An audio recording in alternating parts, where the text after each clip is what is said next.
సుధీర్ గారు, hi sir.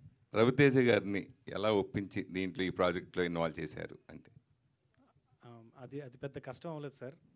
సార్ని approach అయిన వెంటనే సార్ ఒకసారి స్టోరీ విన్న వెంటనే ఇమీడియట్గా మనం చేసేద్దామని కన్విన్స్ అయిపోయారు సార్. ఆయన నచ్చిందేంటి? మేము ఇనిషియల్గా ఆయనకి నచ్చిందేంటి కథ విన్న తర్వాత? ఆయనకు సబ్జెక్ట్ చెప్పారా, లేదంటే మీ మీద నమ్మకంతో చేశారా, లేదా హర్ష గురించి చేశారా? లేదు సార్, 100% స్టోరీనే సార్. ఖచ్చితంగా స్టోరీలో ఉన్న సోల్ని ఖచ్చితంగా అతనికి నచ్చింది. హర్ష గారు సార్ హాయ్. వైవా హర్ష నుంచి సుందరం మాస్టర్ వచ్చారు అంటే ఈ సినిమా తర్వాత వైవా హర్ష గుర్తుంటారా, సుందరం మాస్టర్ గుర్తుంటారా? ఎప్పటికీ హర్ష గుర్తుంటే చాలండి, మీకు అది రకరకాల పేర్లు వస్తుంది. ఒక్కొక్క సినిమాకి ఒక్కొక్క ఫామ్ తీసుకుంటాం. సో ఇంకోటి ట్రోలర్స్కి మీమర్స్కి ఎక్కువ బ్రహ్మానందం గారి తర్వాత మీ క్యారెక్టర్ ఎక్కువ ఇష్టం. ఎక్కువ ట్రోలర్స్ మీమర్స్ మీ క్యారెక్టర్తో మీ వైవా దాంతో వస్తుంటాయి. దాన్ని చూసినప్పుడు మీకు ఏమనిపిస్తుంది? చేసిన వాళ్ళు రూపాయి ఇచ్చుంటే బాగుంటుందండి. చేసి ప్రతి ఒక్కళ్ళు ఒక్కొక్క 1 రూపీ ఇచ్చినా చాలు.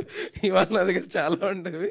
సో జోక్స్ అపార్ట్, బట్ అది అంటే డెఫినెట్లీ అది ఒక అడ్వాంటేజ్ అండి. ఎందుకంటే తెలియకుండానే I'm always in connect with the audiences. తెలియకుండా ఎక్కడో చోట అలా ప్రివేల్ అవుతూ ఉంటుంది, ప్రాపిగేట్ అవుతూ ఉంటుంది. సో అండ్ వాళ్ళకు ఉండే థాట్ ప్రాసెస్ కూడా చాలా క్రేజీ అసలు. అంటే ఆ ఐడియాస్ రావడం కానీ అవన్నీ it's not possible by normal people, you know. So definitely memers అందరూ క్రేజీ. ఇంకోటి అల్లరి నరేష్ గారు 61వ సినిమాలో మీరు యాక్ట్ చేయబోతున్నారు కదా, అందులో మీ రోల్ ఎలా ఉండొచ్చు? చేసేసానండి కొన్నాళ్ళు. అది కూడా ఇట్స్ గోనా రిలీజ్. అప్డేట్ ఏమైనా ఇస్తారు? అదా ఇంకా వాళ్ళు ఇస్తే, వాళ్ళు అఫీషియల్గా మొదలెట్టాక నేను చెప్తే బాగుంటుంది కదండి. వాళ్ళు స్టార్ట్ చేస్తున్నారు ప్రమోషన్. ఓకే, దివ్య గారు ఇందాక